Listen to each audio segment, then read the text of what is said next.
The throne room doors burst open with such force that every guard's hand flew to their weapon. Lysandra stumbled through, her omega scent flooding the space with distress pheromones so potent that several betas stepped back. Her silk dress hung in tatters, silver hair escaping its braids to cascade wildly around her shoulders. "Please," she gasped, falling to her knees before the obsidian throne where Alpha King Theron held court.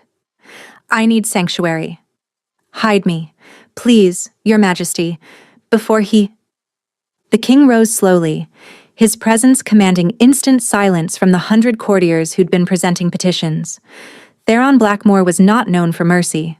At 32, he'd built his reputation on brutal efficiency and an iron will that had united 7 fractured territories.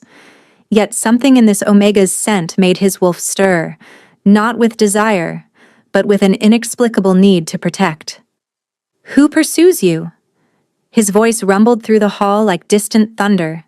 Lysandra's jade eyes lifted to meet his golden ones, and for a heartbeat, neither moved. She'd seen him before from the servants' balconies during ceremonies, watched as he'd rejected princess after princess. She'd thought him cold then. Now, up close, she saw something else, a loneliness that matched her own. "My mate," she whispered, the word bitter as poison. "Duke Aldrich Shadowmere. He rejected me publicly 3 nights ago at the Harvest Ball for a younger Omega. But now he's changed his mind, says it's his right by law to reclaim me." The hall erupted in whispers, a rejected Omega seeking protection from their fated mate. Unprecedented. Theron's jaw tightened imperceptibly. He knew Duke Shadowmere, an arrogant alpha from the northern reaches who collected Omegas like trophies. The law technically supported the Duke's claim. A mate bond, even rejected, gave certain rights until formally dissolved by the High Council. "Rise," Theron commanded, descending the throne steps with predatory grace. His royal guard, led by Captain Zara Ironwing, tensed as he approached the kneeling Omega. It wasn't like their king to involve himself in domestic disputes. Lysandra stood shakily, her head barely reaching the king's shoulder.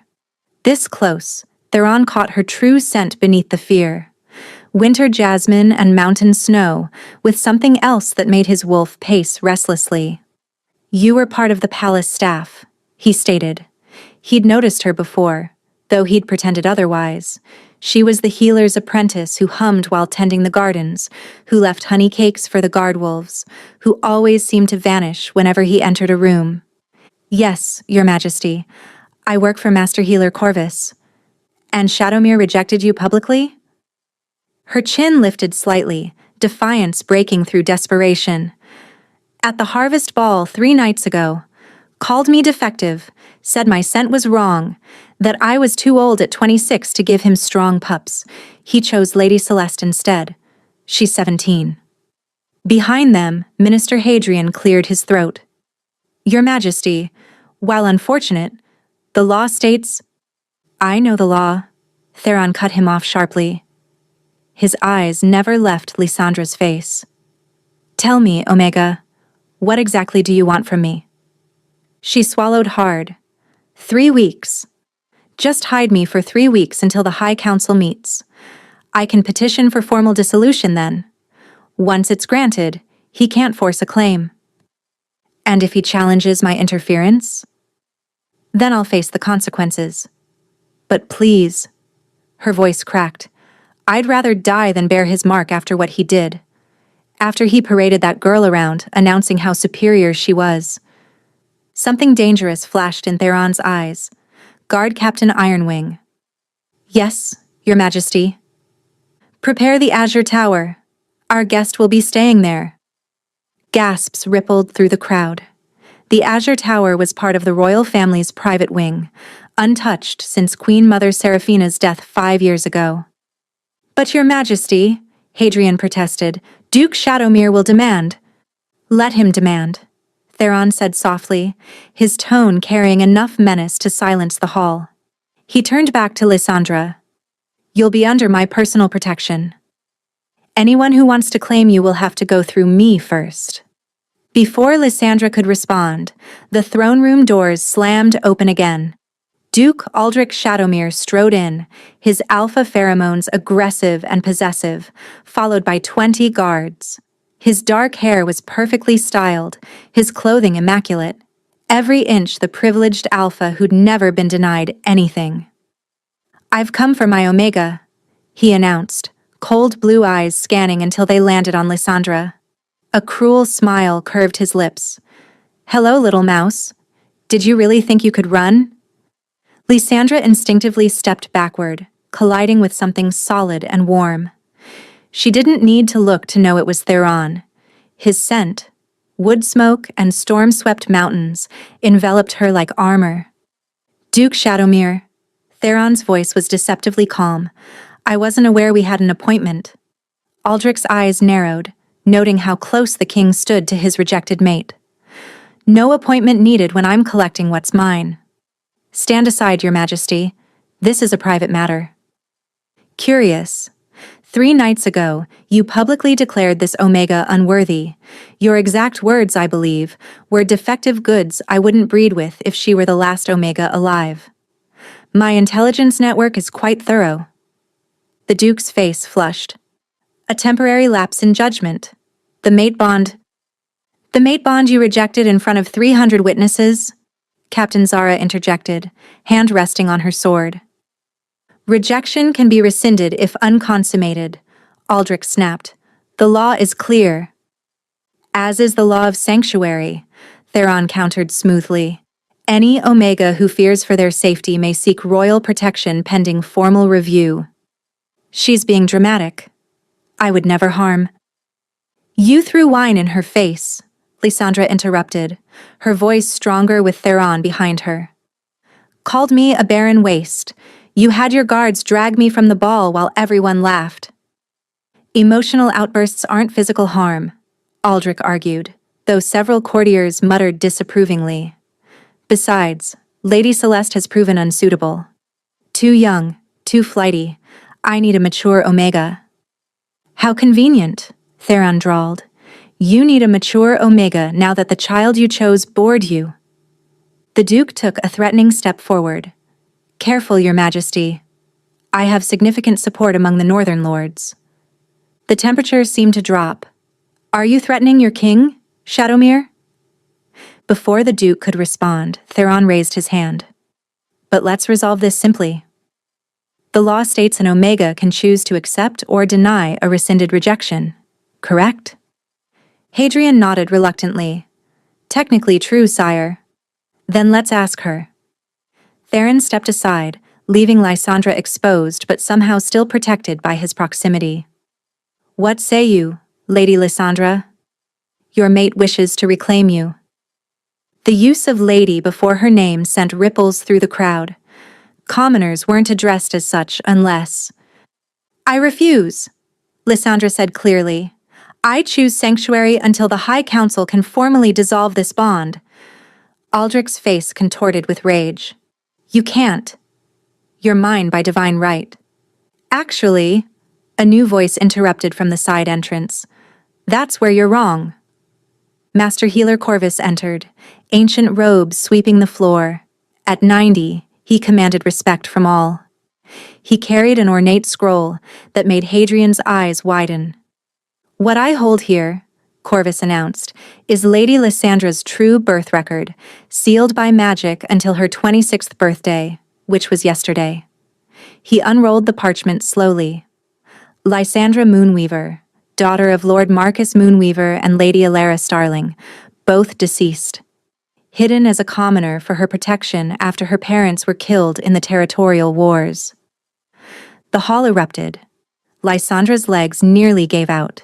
She'd known she was adopted, but this— "She's nobility?" Aldrich sputtered. "High nobility," Corvus corrected with satisfaction.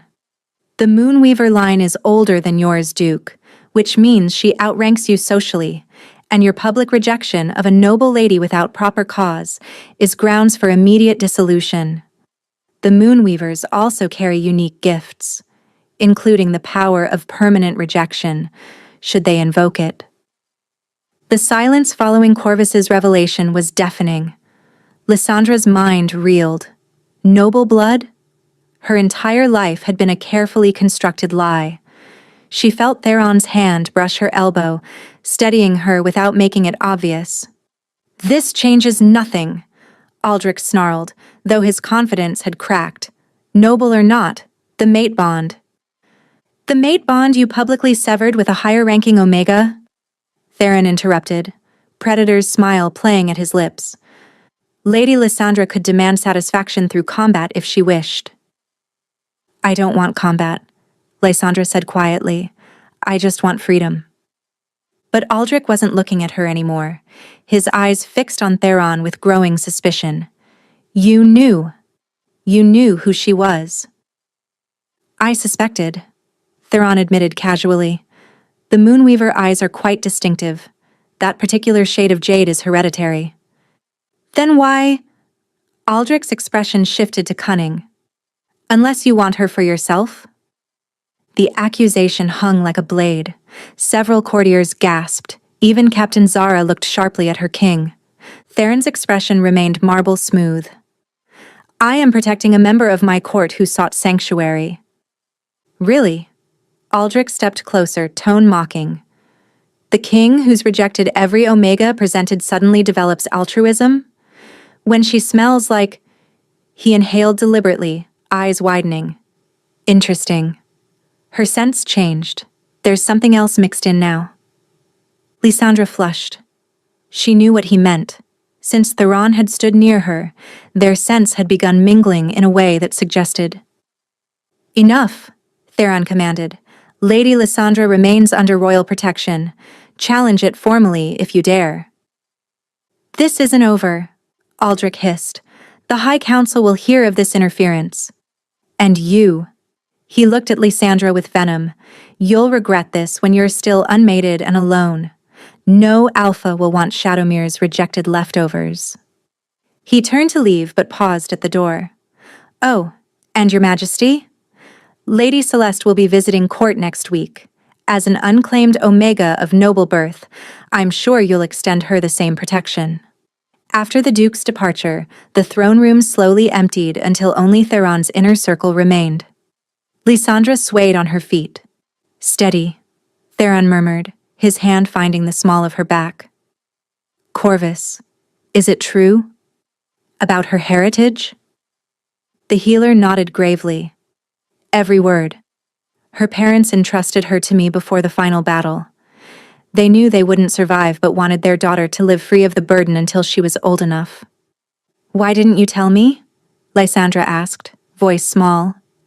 "Your parents' orders were specific. Not until your 26th birthday. That's when a Moonweaver's power fully manifests." Corvus studied her carefully. "Have you noticed anything unusual?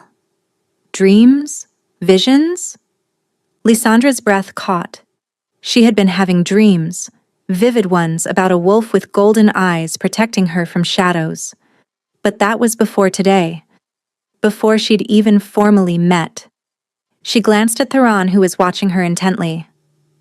"We should continue privately," he decided. "Captain Zara, double security. Shadowmere won't give up easily. Corvus, bring everything on the Moonweaver line to my study." As the room cleared, Theron turned to Lysandra. "Can you walk?" "I'm fine," she lied, then immediately stumbled. Without hesitation, he swept her into his arms, ignoring her squeak of protest. "You're exhausted and probably haven't eaten in days. Put me down. People will talk." "Let them." He carried her toward the royal wing, holding her carefully against his chest. His scent enveloped her completely now, and her Omega instincts purred in contentment. "Why are you really helping me?" she asked softly. He was quiet for so long she thought he wouldn't answer. Finally, just as they reached the Azure Tower, he spoke. "Because I know what it's like to be trapped by others' expectations." He set her down gently. "And because I've been watching you since you arrived 2 years ago, waiting for an excuse to finally speak to you." Before she could process this confession, shouting erupted from the courtyard. They rushed to the window to see Lady Celeste's carriage arriving, early. The young Omega stepped out, breathtakingly beautiful with golden hair and sapphire eyes, but her gaze went straight to the tower window where Theron stood. She smiled, cold and calculating. "Your Majesty, I've come to seek sanctuary too. My alpha has been so cruel, rejecting me for another. Surely you'll protect me as well." Theron's expression hardened as he assessed the situation below. Lady Celeste stood in the courtyard, surrounded by carefully arranged luggage, her dress torn just enough to suggest distress without compromising modesty, tears glistening perfectly on her cheeks. "Stay here," he commanded Lysandra, but she grabbed his arm. "It's a trap. If you protect her too, Aldrich can claim you're collecting Omegas. The council already questions why you haven't taken a mate." Theron studied her, something unreadable flickering in his gaze. "You're politically astute for someone raised as a commoner." "Corvus taught me to observe. Servants hear everything." "Then observe this. Sometimes the best way to spring a trap is to walk into it knowingly." He strode from the room. From the window, Lysandra watched him emerge into the courtyard, his presence immediately commanding attention. Lady Celeste threw herself at his feet with practiced dramatics. "Please, Your Majesty. Duke Shadowmere cast me aside after only 3 days. He wants his true mate back, but I have nowhere to go." Lysandra's enhanced hearing, apparently part of her awakening Moonweaver heritage, picked up Theron's response clearly. "Rise, Lady Celeste. Sanctuary requests are heard formally in the throne room, not performed in my courtyard like street theater." The young Omega stood, irritation flashing across her face before smoothing back to distress. "Of course, Your Majesty. I simply thought, given how quickly you aided Lady Lysandra." Lady Lysandra's situation involved immediate physical threat, Captain Zara interrupted, appearing at the king's side. "You arrived in a luxury carriage with 12 trunks, hardly the same urgency." "However," Theron continued, "you may present your case tomorrow morning. Tonight, you'll be housed in the guest wing." Lysandra watched Celeste's jaw clench. Clearly, she'd expected to be placed near Lysandra to cause problems. But before anyone could respond, a new commotion erupted. A messenger on an exhausted horse nearly fell from his saddle, bearing High Council colors. "Emergency session," he gasped. "All parties in the Shadowmere Moonweaver dispute are summoned immediately. The council convenes at sunset." Lysandra's blood ran cold. The High Council never moved this fast unless someone paid them, she breathed. "Aldrich bribed them to hear the case before I could build a defense." Within an hour, Lysandra found herself in borrowed court attire, deep purple emphasizing her newly acknowledged noble status. Theron had insisted, overriding her protests.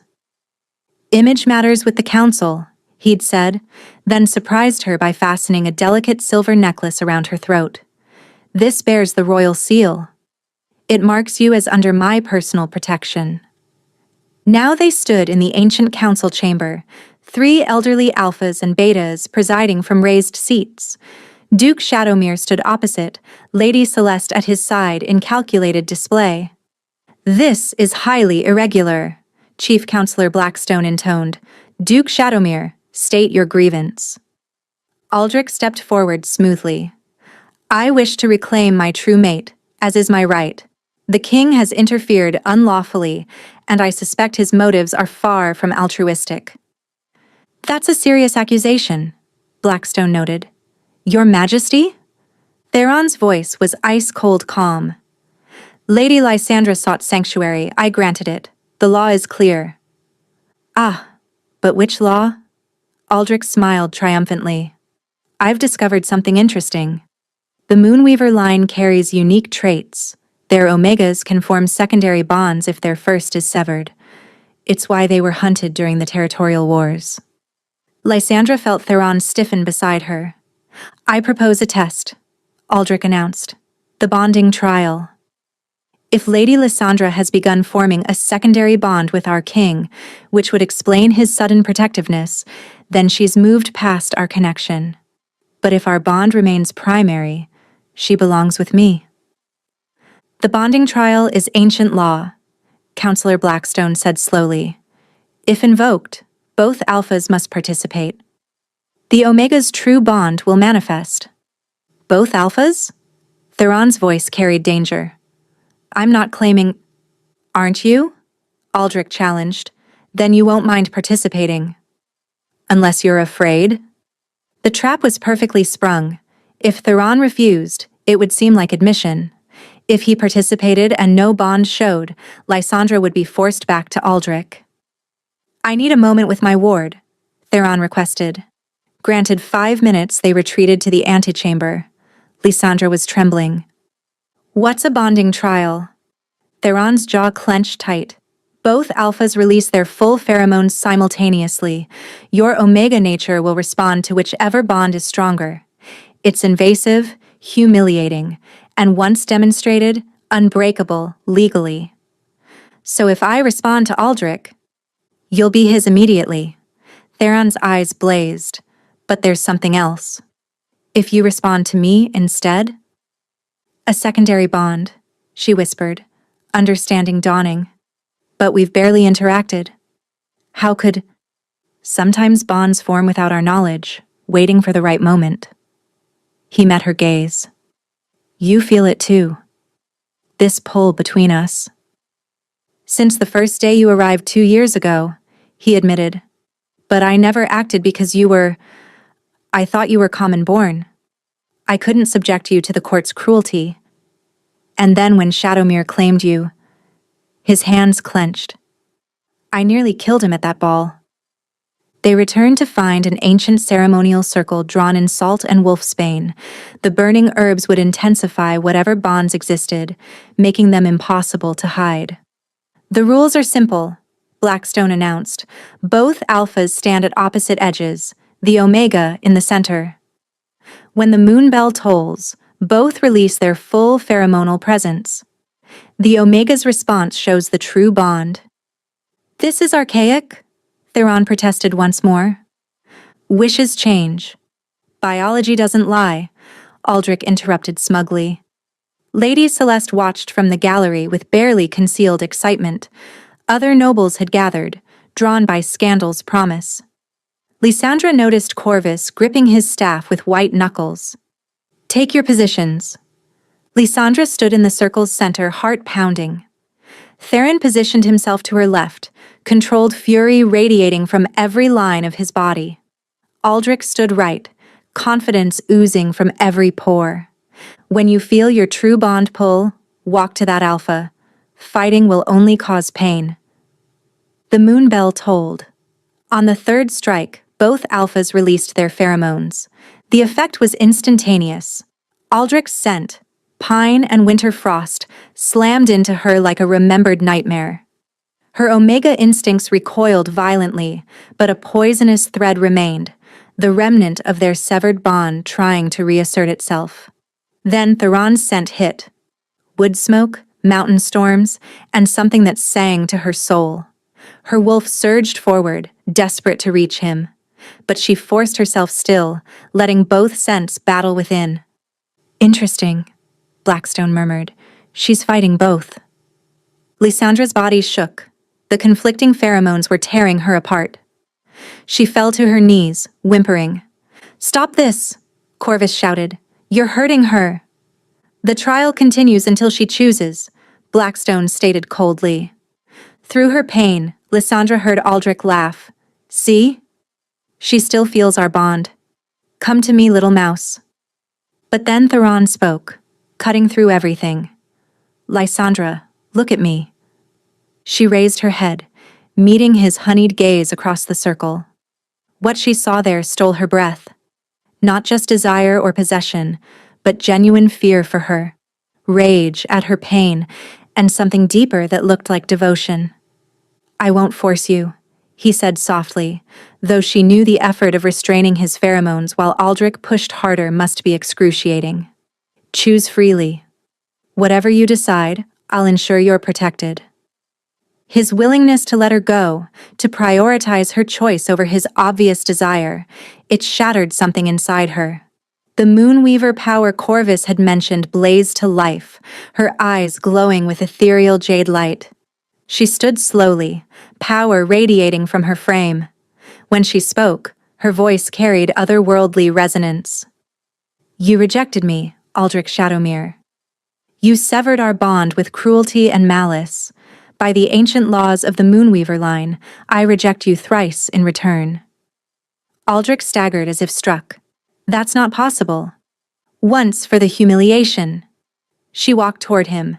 Twice for the betrayal of a sacred bond, and thrice. She stopped just out of reach, glowing eyes boring into his. For daring to try to reclaim what you so carelessly discarded. A visible thread of silver light appeared between them, their mate bond made manifest. Then it shattered like glass, dissolving into nothing. Aldrich screamed, falling to his knees as the backlash hit. Lysandra turned, her glowing gaze finding Theron. The power flowing through her showed her everything, how he'd been searching for his mate for years, how he'd noticed her the day she arrived but kept his distance, how he'd refused other Omegas because his wolf had already chosen. You knew, she said wonderingly. All this time, you knew. Suspected, hoped, but I couldn't be certain, and I refused to use my position. She crossed the circle in 3 strides and kissed him.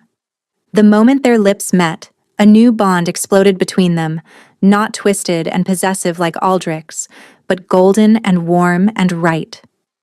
The entire chamber gasped as visible threads of light wound around them both, the mark of a true mate bond, blessed by the moon goddess herself.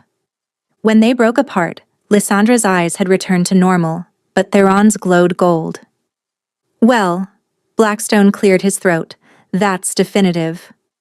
Impossible. Aldrich struggled to his feet. She's mine. The bond is permanently severed, Corvus announced, having hobbled into the circle. The Moonweaver line's thrice rejection is irreversible. You'll never be able to bond with another Omega. The color drained from Aldrich's face. For an Alpha, especially a noble one, being unable to bond meant no heirs, no political marriages, nothing. You've ruined me, he whispered to Lysandra. No. Theron stepped protectively in front of his mate. You ruined yourself the moment you rejected her for a child you didn't even want.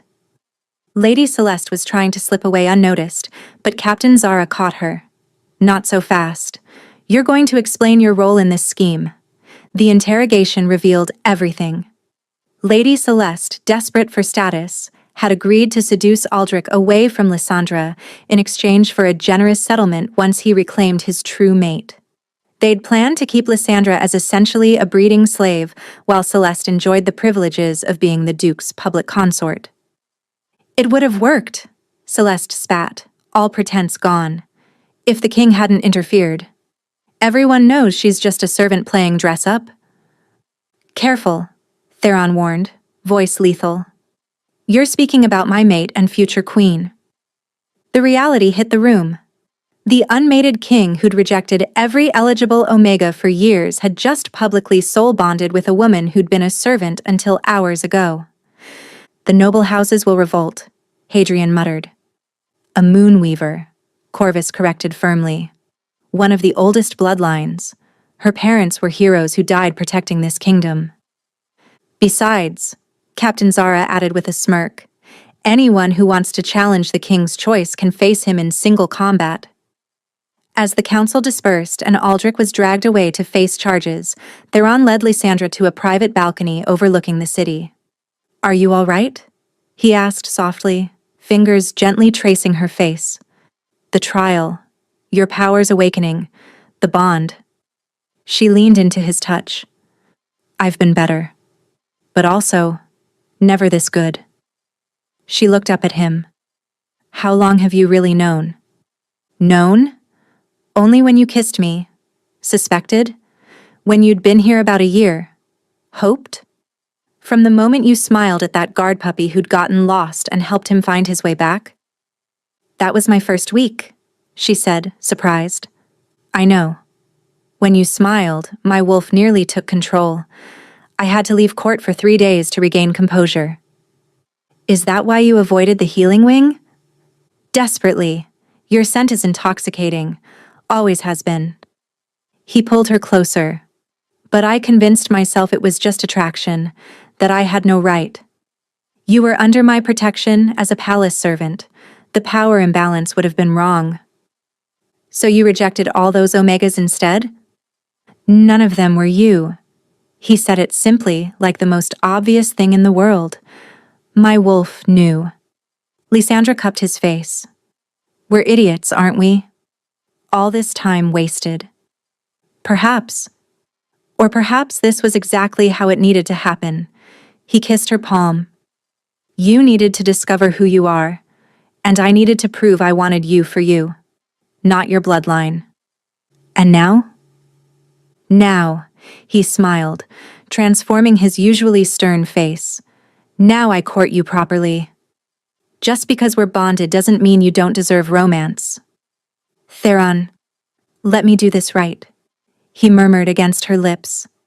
Let me show the world you're not just my mate, but my choice. My queen.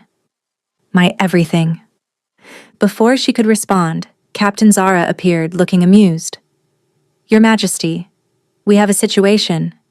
If Aldrich? No, sire. It's the palace staff. They're celebrating. Apparently they've been placing bets on when you'd finally notice Lady Lysandra for the past 18 months. The kitchen staff just won a fortune. Lysandra burst out laughing. They knew? Everyone knew, Zara confirmed. Except you two. Oh, and Corvus asked me to give you this. Inside was a delicate silver ring bearing the Moonweaver crest, a wolf howling at a crescent moon. It was your mother's, Corvus's note read. She would have been proud. The king is a good man. Stubborn, but good. Be happy, little moon. Tears pricked Lysandra's eyes.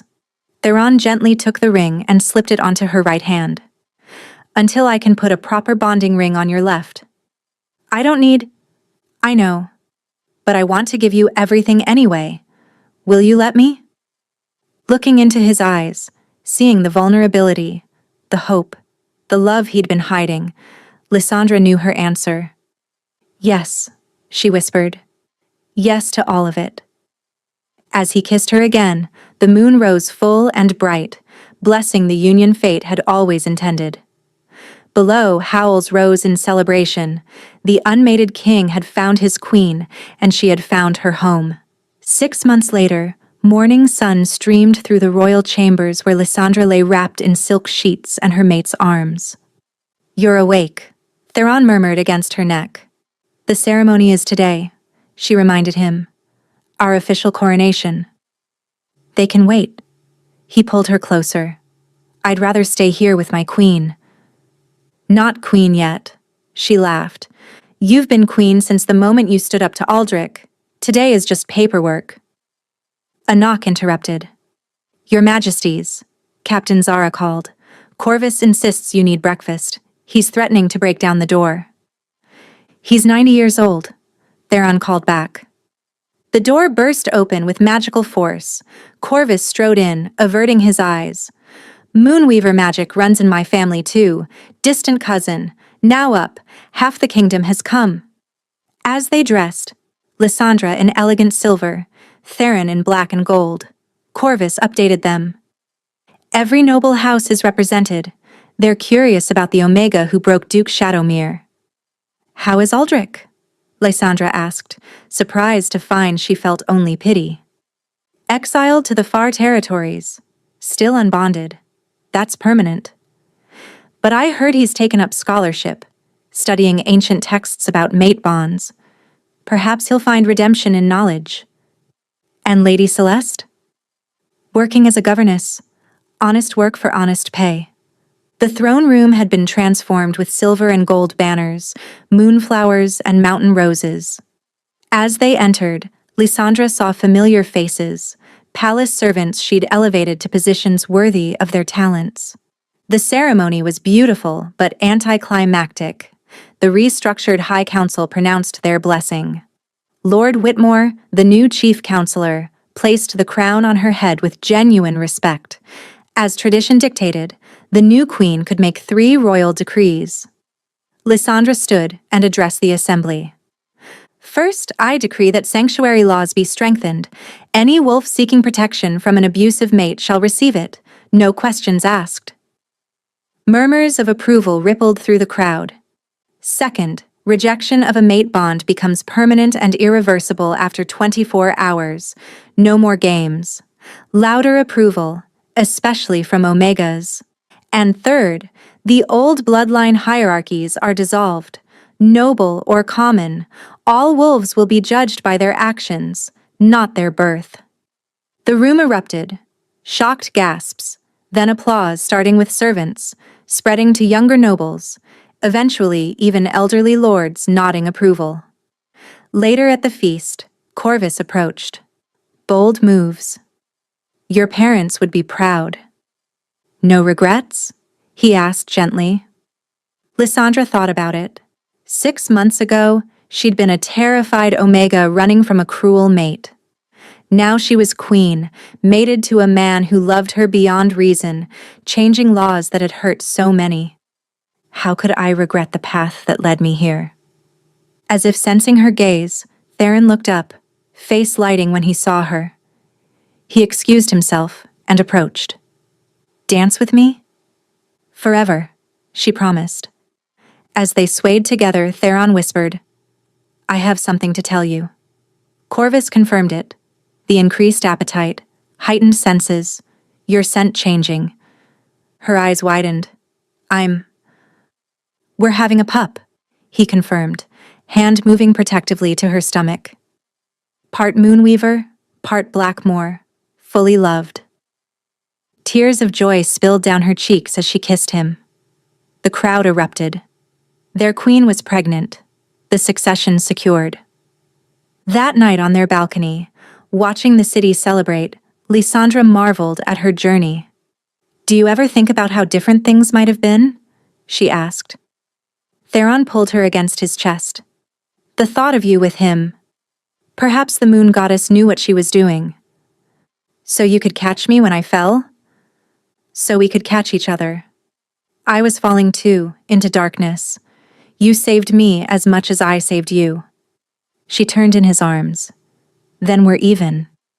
Never. I'll spend our lives trying to be worthy of you. Stubborn Alpha. Stubborn Omega, he countered, kissing her.